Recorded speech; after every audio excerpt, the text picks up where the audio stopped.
රඹෑව පණ්ඩුකාභයපුර ගොවීන් රඹෑව ගොවිජන සේවා මධ්‍යස්ථානයට පැමිණියේ මෙම කන්නයට අවශ්‍ය පොහොර මුදලට ලබා ගැනීමටයි. ගොවිජන සේවා දෙපාර්තමේන්තු නිලධාරීන් අදාළ පොහොර මිටියක් ප්‍රවාහන ගාස්තුද සමග රුපියල් 8500 බැගින් ගොවීන්ට අලෙවි කිරීමට කටයුතු යොදා තිබුණා. කෙසේ වෙතත් බෙදා දුන් පොහොර උරවල සටහන්ව තිබුණේ එම පොහොර 2009 වසරේ අසුරන ලද බවයි. එමෙන්ම ඒවා සහනාධාර ලෙස ගොවීන් අතර බෙදා දෙන බවටද සටහන්ව තිබුණා.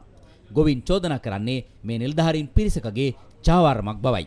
අර්බුදයක් තිබ්බ වෙලාවෙදි මේ නොමිලේ දෙන්න තිබ්බ පොහොර රජයේ ගබඩාවල ඒ කියන්නේ ගොවිජන සේවා මධ්‍යස්ථානවල අවුරුදු ගාණක් හංගගෙන ඉඳලා දැන් අවුරුදු 6කට විතර පස්සේ එළියට දානවා නම් දැන් ඉන්න රජයත් මේ ගැන හොයලා කටයුතු කරන්න ඕනේ. මේක සම්පූර්ණ මාපියාවක් ගිහිලා තියෙන්නේ. ගොවියට නොමිලේ දෙන්න තිබ්බ පොහොර මෙතෙක් කල සුළු ප්‍රමාණයක් දීලා ඉතුරුවා ගබඩාවල හංගගෙන ඉන්නවා. දැනටත් එහෙම කරනවා කියලා අපිට සැකයක් තියෙනවා. ඒ නිසා මේ ගැන ස්ථිර විසඳුමක් ගන්න අනිවාර්ය රජයේ මේක මැදිහත් වෙලා මේ ගැන සොයා බලන්න කියන ඉල්ලීම මම කරනවා මේ වෙලාවේ. අපේ දැන් ගොවි සංවිධානයේ 26 අප්‍රේල් 8 වෙනිදා බිල් කරලා තියෙනවා රුපියල් 8500ක් මේ අරන් තියෙන ගොයියන්ගේ. හැබැයි මේකේ පොහොර මිටිය ගහලා තියෙනවා මේ සහනාධාර පොහොරකි කියලා. එතකොට අපේ ගොවි සංවිධානය සල්ලි ගත්තා ගොයියන්ගේ. මිටි අද 53ක් ගෙනලා තියෙනවා. රඹෑ ගොවි සංවිධාන මේ ගොවිජන සේවා මධ්‍යස්ථානයට 600ක් ගෙනලා තියෙනවා. සමුත්‍රේගම ගොවිජන සේවා මධ්‍යස්ථානයේ තමයි ගෙනලා තියෙන්නේ. අපිට ඉතින් මේ දැන් නිලධාරී එක අදහස් කියනවා. දැන් මේක පොහොර ලේකම් කාර්යාලයේ නිලධාරී මහත්මයෙක් කියනවා දැන් මේවා මේ පොළොන්නරුවට අරන් යන්න ඕනෙලු අප හොරමාරු කරලා. ඉතින් මේ ගොයියා රැවටීමක් නේ කරන්නේ. මේ නිලධාරීන් මේක වැඩේ කරන්නේ.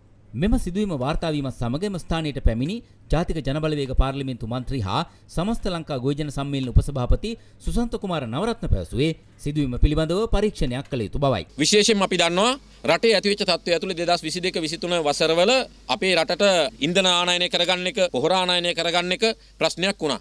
2022-23 ඇත්ත ප්‍රශ්නයක් වුණා. ඇත්තට පොහොර නැතුව 40000-45000 ගොවි ජනතාව පොහොර මිල දීලා ගත්තා. එනිසා එහෙම ප්‍රශ්නයක් වෙලාවෙදිත් නේ අවම අවුරුදු 3කට කලින් එහෙමනම් මේක බෙදන්න තිබිච්ච එක බෙදලත් නැහැ. ඒ සම්බන්ධයෙන් ඇත්තටම පරීක්ෂණයක් කරන්න ඕනේ. ගොවි ජන සේවා කොමසාරිස් ජෙනරාල්තුමා එක්ක විශේෂ සාකච්ඡාවක් කරලා ඉවරලා මේ සම්බන්ධයෙන් පරීක්ෂණයක් කරලා ඉවරලා මේ පොහොර ගත්තේ කොහින්ද, දැන්ට කොහෙද ගබඩාවල ඉතුරු වෙලා තියෙන්නේ, රට පුරාම මේක තියෙනවද, කොච්චරක් තියෙනවද, සහනාධාර ලෙස හම්බ වෙච්ච තව ගබඩාවල කොච්චර ප්‍රමාණයක් තියෙනවද කියන එක සම්බන්ධයෙන් පරීක්ෂණයක් කරලා ඉවරලා අපි ආණ්ඩුවක් විදියට ගත යුතු ක්‍රියාමාර්ග අපි ගන්නවා කියන එක කිසි පැකිලීමකින් තොරව මේ මොහොතේදී ප්‍රකාශ කර සිටිනවා.